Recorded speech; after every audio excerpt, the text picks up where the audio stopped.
To create a routine from an existing routine, in other words, one that is a factory install routine made by Fungoman, or to make a copy of a routine that you previously created, called a user created routine, you still go to the load routine page, and then you select the routine that you want to make a copy of.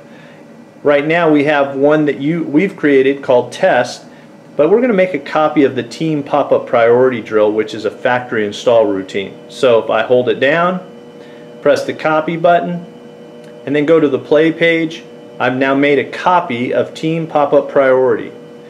At this point I can delete a ball. Say I don't want that last ball, ball 9. I'll go up here to the options button, delete the ball, and now I have an 8-ball drill.